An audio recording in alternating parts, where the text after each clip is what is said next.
Hey, what's up guys, it's SirTagCR, and today we're back again with the best defensive giant skeleton graveyard deck in the game. We have the Fisherman instead of Tornado because it gives you counter push after you defend and pull a golem to your king tower. You actually get counter push with the Fisherman opposed to Tornado, which just leaves you hanging on your side of the map. For bridge spam, you have the Musketeer in the middle to damage down anything, the Fisherman to pull things to the middle like a Pencil, a Bandit, or a P.E.K.K.A, and you have giant skeleton and guards to destroy any type of push that your opponent can throw at you. Let's go jump straight into some games and let's assert some dominance with this off-meta graveyard deck. Alright, so we're going to go and sauce out a log to go kick off the game, and we're going to see what's up against Gabriel. So he's going to end up going in for a Night Witch in the back.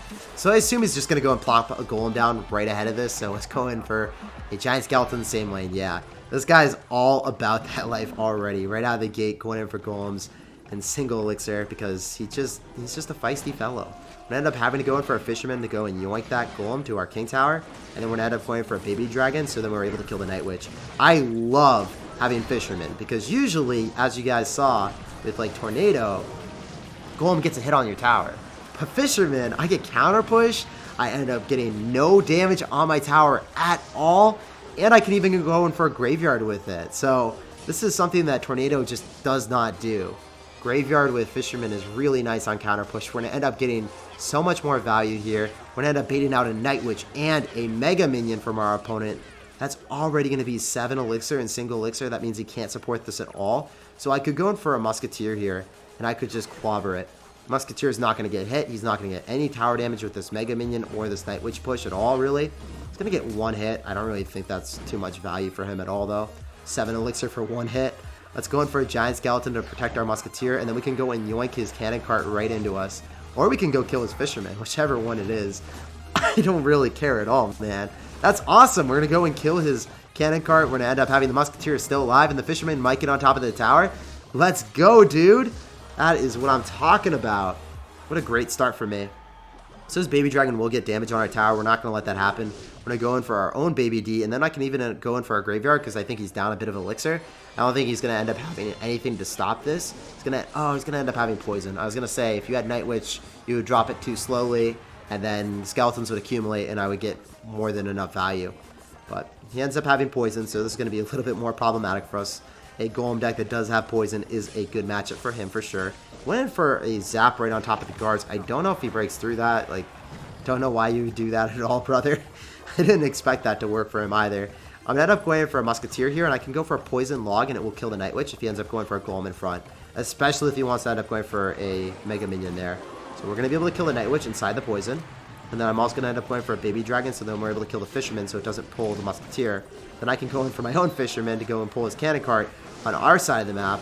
Then we can even go in for a Graveyard because the Baby Dragon is tanking him. So let's go in for another Poison, so then we're able to kill the Night Witch inside. Oh no, the Fisherman yoinked it away.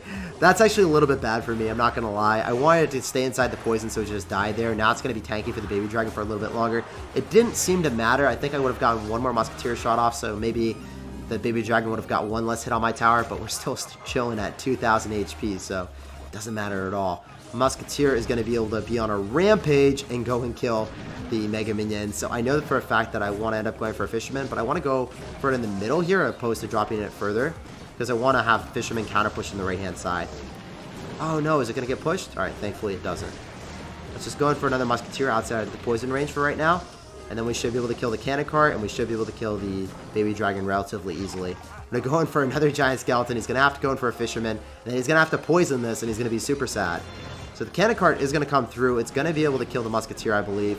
But the skeletons are really racking up the damage. And since he went Fisherman opposite side, oh, well, I was going to say it wouldn't really support anything. But if it's dead, it's not going to support anything either. Let's go in for a Fisherman so we can go tank for the Baby Dragon here. Okay, never mind. Not happening, I guess. Let's just go in for guards, go in for a Musketeer. He's going to get his Golem push expedited a bit, and then he's going to go in for a Poison. But since he went for a Poison, I can just go Graveyard. He's going to have to go for a Night Witch, so we can preemptively go in for a Poison on top of it. And if he doesn't, then he just loses the game, because he doesn't have any great way of killing that. Skeletons should be able to accumulate and then give me just enough value for a Log and then a Poison to finish off the game. I'm going to go for a Baby Dragon, and doesn't matter how much damage you get on my tower.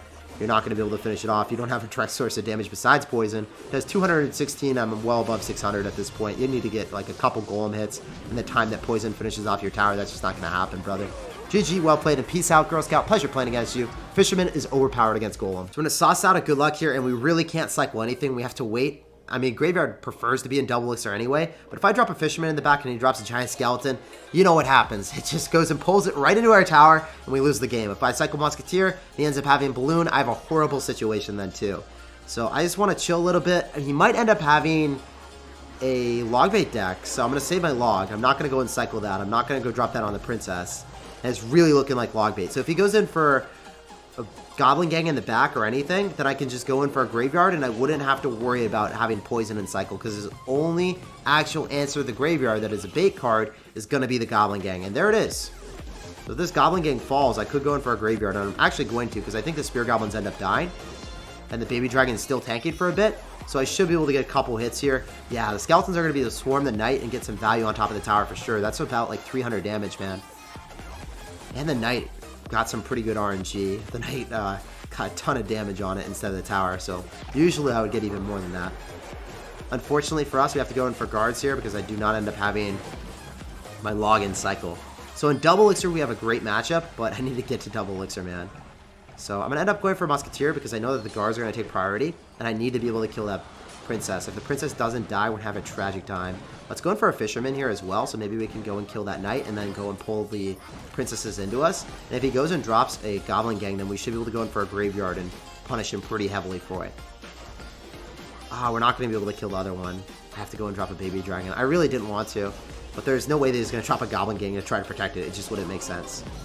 So we're just going to go log that, and we're still up damage in single elixir, so that is really putting him on a clock right now, man. If you're going to be running a Logbait deck and you're down damage in single elixir, you're going to be having some issues in double, because I'm able to get way more Graveyards in double then. My deck gets way better in double elixir, his gets worse, so for us to have an advantage right now is awesome. I'm able to go in for a Fisherman here, and I'm able to go in for a Graveyard because he doesn't end up having Goblin Gang, so there's no way for him to defend against this efficiently. He's maybe going to get back to it right now, but when he drops it later, then the Skeletons are already going to be on the map and they'd be able to swarm him. I'm going to go for a Poison. The Death Bomb might even be able to kill the Knight fully. That's so good for me. I'm going to try to cycle, so I'm going to go for a Baby Dragon, and I'm going to end up going for guards. Notice where I place the guards. Both of the Goblins are going to be hit by the guards, so they're not going to get too much damage on me at all. I'm going to go and drop my Musketeer in the vicinity of the Inferno Tower, so he's not able to drop Princesses at the river if that thing stays alive. I'm going to end up going for a Giant Skeleton in front. He ended up dropping a Goblin Gang, so now I don't even have to go in for a Poison on that, so I can just go and poison the Princess instead, and then I can go for a Graveyard shortly after, because he's going to be 2 cards away, and there's not too much he can do then. He's going to be 1 card away, so he's going to have to cycle a Log, and then he's going to have to cycle Goblin Gang right after, or I can go and cycle a Ice Spirit as well, and that works as well. Fisherman locks onto the tower. Man, we're doing so well. He might go Princess at the river, so I'm going to be hesitant of that, and I'm going to go in for a Baby Dragon right now. Alright, I was kind of expecting that. The Princess of the River, rather be safe than sorry. I'm even able to go in for a Poison if I want to, just to get more chip damage. He's going to go in for a Knight, then he's going to end up going in for Goblin Barrel when I don't have Login Cycle. So that was really well played on his end, but since I have like double units there, maximum amount of damage is 1 Goblin hitting my tower, so it doesn't matter at all. I'm able to go in for a Musketeer in the back. Just keep playing passive until I end up having Poison, because that's what I need to be able to go in for Graveyards against someone that ends up having Logbait and double elixir. So I'm just going to pre-poison. It's area denial, so if he's not able to drop the Goblin Gang, I'm guaranteed like 300 damage. So all I need is 1 more poison, and we'll be able to walk away with a W here. Oh, actually, I need a little bit more. I need a Log as well, unfortunately. This poison does 216, so I'm going to go in for a Graveyard Poison. Doesn't even matter if like the Graveyard is naked and not supported. I'm just going to get that little ounce of damage that I so desperately desire in 1 skeleton hit, and then the game is ours.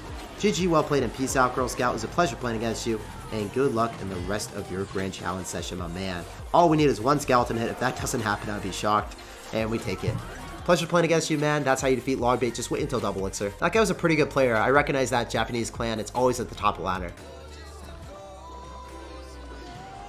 So this guy dropped a Hog Rider really early on at like 5 elixir. I wasn't really ready for it, so we took a bunch of damage, but we ended up getting that easy King Tower activation with our Fisherman. So we're going to try to bounce back here and assert dominance. There's nothing I hate more than someone starting off the game with a card at like 5 elixir. And this is the man that did it. So we have to assert dominance on him. There's no other option in Clash Royale, guys. We're going to be able to yoink that Executioner right into us, and we're going to go in for a Giant Skeleton because we are up a little bit of elixir. And I might be able to go in for a graveyard here and just save our guards for defense against the Hog Rider that's impending. So let's go in right now. Let's go in for a graveyard. He's going to end up maybe having bats, and I will poison if he has bats. If he's got Valkyrie like that, I don't really care. The Giant Skeleton will be able to explode on top of everything that you got, my man. Oh my gosh, the Giant Skeleton should be able to kill the Executioner and maybe the Valkyrie if it walks into it. No, the Valkyrie's not going to walk that fast. She's a little bit too thick, man. She's not going to walk that fast. What am I thinking? So let's go in for maybe a Fisherman on defense against the Hog Rider. No, it might be able to pull. I was going to say, maybe it would pull like the Valkyrie instead, so it wouldn't be reliable. So I'd have to go for guards if he did split lane aggression. But he went in for a Lightning instead, so that's a little bit better for me. And end up going in for a Baby Dragon left-hand side. And I'm still waiting for the Hog Rider because we can just counteract it with a Fisherman super easily and then get counter push value. So he can't really do that. I guess he knows. Definitely no. I guess he doesn't know. Well, he's going to find out, boys. Hog Rider is not going to give you any value. No hits on my tower. Shut down. Absolutely annihilated. No damage. +1 elixir trade. And we get counter push with the Fisherman. That's what I'm talking about, brother. We're going to end up going for a Musketeer as well. And he's going to end up going for an Executioner. So going to have to spend a lot of elixir on this. Because he doesn't have Skeletons back in cycle. Oh my gosh. Is that going to hit the tower? It's going to kill the Executioner. That's brutal. Absolute devastation, my man. And then we end up going for a graveyard because you don't have anything in cycle besides Valkyrie. You guys are going to go in for log and still eat a lot of chip damage. That's brutal, man. You have to wait a little bit longer with your log or you're going to take so much damage. Notice all the skeletons accumulate and just destroy the tower. It's completely ransacked. No one is alive in this game, man. We take no prisoners. No hostages today. Only wins. Only annihilation.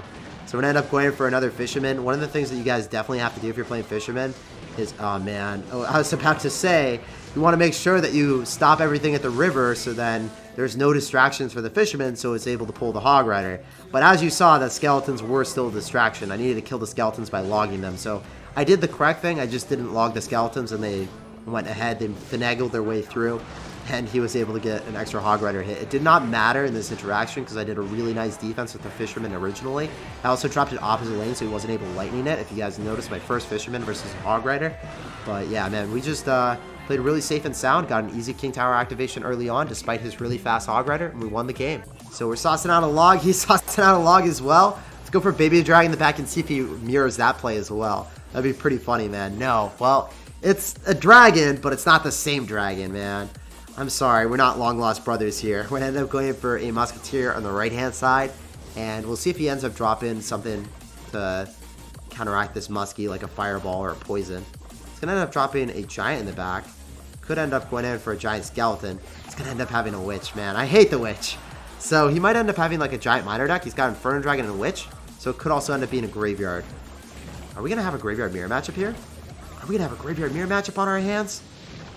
I don't think he knows what we're running at all. A lot of decks are going to have a Giant Skeleton right now. So let's just wait and see if we can kill that. I think it should end up dying. Really? Is it not going to die? Okay. I was a little bit thankful there. Yes, it's going to be Graveyard. It's not going to be Miner. So it's going to be either or after we saw the Giant plus Witch. We didn't know which one it was going to be. I don't know if he's going to have Freeze, guys. Sometimes people run Freeze with Witch, and it's kind of sketchy. It's a little bit weird. I don't think it's like the best combo, but people do run it. So we'll see if he's going to end up dropping a Witch Freeze on us really soon. I'd expect like a Giant Witch Freeze. I don't think he's just going to do a flaccid Giant Freeze on us. Wouldn't really make too much sense if he went in for like a Giant plus Inferno Dragon push on us and try to freeze. So yeah, there's a Witch. I can't really use my Poison on Witch on offense at all because then I don't have Poison on defense and then he could freeze me, right? So that's one of the big issues that I'm facing here.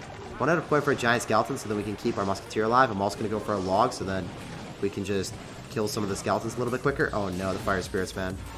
That was a bit brutal. I think that the Giant Skeleton bomb should be able to kill the Witch. The Witch should walk up into it, right? That's good. That's really good stuff for me. Then we can end up going for a Musketeer and then a Poison. The guard should be able to make sure that the Inferno Dragon targets them and not the tower, while the Musketeer damages it down. So it's quite problematic because every single time he witches, I can't go into that because the Skeletons are going to swarm my Graveyard Skeletons. So we have to go opposite lane. We have to go for a Fisherman because it's the least amount of elixir. Oh, we're able to pull a Giant there. Let's go, man. So we completely separated and dissected his push. His Witch is not going to be able to be supported anymore. That's going to be a lot of value for me for sure. Let's go in for a Log so we can kill the Witch. Baby Dragon should be a pretty good answer to the left-hand side if I go in for a Graveyard. Yeah, there's the freeze as expected. This deck is quite skillless in my opinion, so it's really good to beat. I just knew what it was, so I didn't make any bad plays of going in for poison on top of the witch. I realized there are two possibilities. It was either going to be a giant plus miner or a giant plus graveyard with freeze. And it was the giant graveyard plus freeze, so I commented into that. And whenever he drops the witch, you want to go opposite lane, because as long as they end up having witch on the field, it's really hard to break through it when you have graveyard. So he's going to go for a freeze, but baby dragon still crossed the river. That's really all we needed. I'm not going to go for a poison because it doesn't do anything. I'd rather conserve elixir. And then I can probably end up going in for like a fisherman on offense if I really want to. I don't know if he has elixir to stop it or if he's going to drop a giant and it's going to get pulled. Yeah. Oh my gosh, the fisherman is on the tower. And that's going to be a GG, a well played, and a peace out, Girl Scout. GG, man. And good luck in the rest of your grand challenge. Feels good winning that matchup. I'm going to sauce out a log and we're going to see what's up against this man. He's not going to drop anything, so we're just going to relax a little bit. And then we're going to end up going in for guards. Okay, Spear Goblins at the river. I see you, my man. I see what's up. I see what's good. You're probably going to end up having a mortar bait deck after we see that. And I don't really want to go and cycle too much until we see that mortar. I'm going to end up going for a giant skeleton in the opposite lane. And the giant skeleton is going to be taking the targeting of the mortar, so that's awesome for me. I'm going to end up going in for a fisherman right on top of the mortar as well. And the baby dragon is going to be able to get a lot of damage on top of the bait. So I'm going to be able to kill the mortar quite quickly. The mortar will not get very much damage on us, if anything. It doesn't get a hit. Awesome stuff for us. And we're going to be able to get a lot of baby dragon damage there. Oh man, I have to log this because the Spear Goblins are trading behind the miner. We can't have that happen. If he's got rascals, this could be a little bit problematic since I only end up having poison and I have no immediate way of killing them. I should be saving my log for that, but I couldn't save my log because we would take 700, 800 with 1,000 damage there. End up going and splitting our guard so that he doesn't get a mortar connection on anything. Then we're going to end up going in for a musketeer. So we split the guard so then it's targeting that one card for no reason. Then the musketeer is able to finish off the mortar. Yes, I dropped 7 elixir there, but I didn't really have a good hand to deal with it, so I had to. Man, he's actually a really good player, noticing how he cycles bats in the back like that. Instead of dropping them on offense with miner all the time. Most people do that. But yeah, he used them on defense and he dropped them in the back so he didn't leak any elixir. I can't graveyard because I don't have elixir to do that. As much as I want to, it's a little bit risky in single elixir because the counter pushes could be quite devastating to me if he has like rascals. I'm going to go for a fisherman right now and I want to end up going for a giant skeleton. And we could start slow rolling a huge push. He's going to fireball it. Okay. That's good for me. That's what I'm talking about. Double elixirs here. Now we have the pain train rolling right through. He's going to end up having P.E.K.K.A. Oh, no, man. I have to poison this, as I talked about before. Otherwise, we're not able to break through the Spear Goblins or the bait at all. And then we should be able to get away with guards for a nice positive elixir trade against this P.E.K.K.A. I have to log. 100% have to. Otherwise, I'm not sure that we're going to be able to kill that. He's going to go for a fireball on top of the guard. So that was a pretty interesting play, my man. I'm not 100% sure about that one. He's just trying to get chip damage whenever he can, I guess. Let's go in for a poison right on top because he's going to drop Spear Goblins. And we end up hitting the bats. Let's go, dude. So when you wait until double elixir, you're able to destroy any bait deck. That's kind of what the moral of the story is here. And cycling guards in the middle is a really good way of dealing with mortar. So then he's going to be targeting 2 of the guards. And then the second guard, or the second series of guards, will be able to redirect the mortar on that as the guards get too close and it won't hit your tower. Instead, it will hit the guard going on the left-hand side. So it felt really good for us, and we were able to win that game because we were patient and we waited till double elixir.